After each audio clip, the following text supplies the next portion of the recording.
बान्हल केश खोजिए गेलै पसीना चुबै गेलै रे ललना रे तैयो नाही होरिला जनम लेला आब नहीं बाचब रे ललना रे तैयो नहीं होरिला जनम लेला आब नहीं बाचब रे।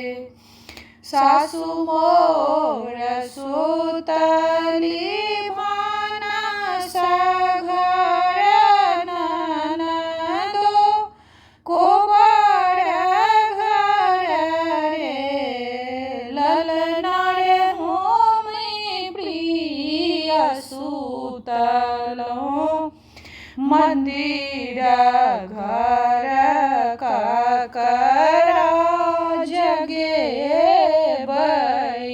रे ललना रे हम प्रिय सुतलहुँ मंदिर घर ककरा जगाए बड़े।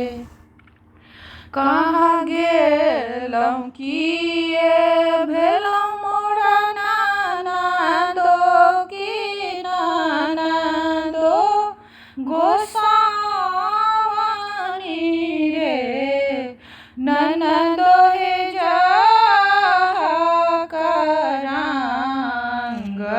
महल में कि भैया के जगा दिए रे ननदो हे जाकरांग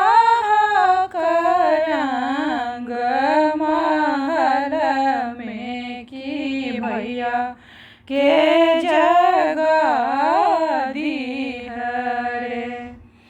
चुटकी शब्द भैया के जगा दिया उठा के बैसा दिया रे ललना रे तोरो धानी दर्दे व्याकुल डगरी न चाहत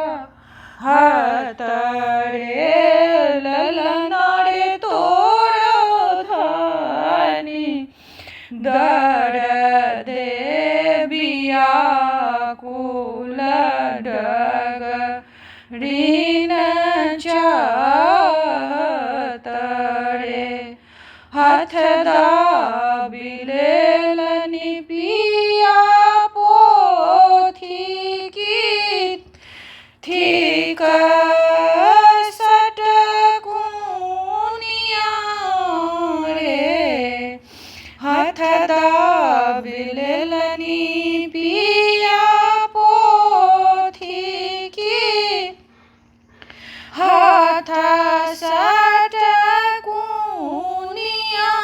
की रे पिया हे चली भेल मुन हर घर की कहूँ धनी कुशल रे पिया हे चली भेल मुन हर घर की कहूँ धनी कुशल रे। देह मोर कापय गहन जे कानमी केस मोर भुइया लूटे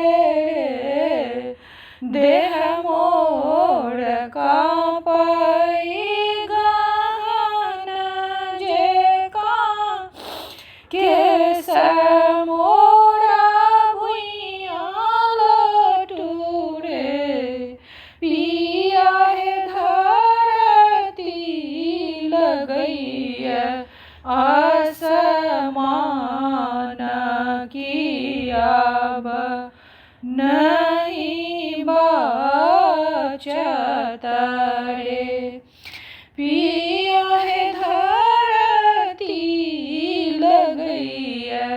आसमान की अब नहीं बाँचब रे।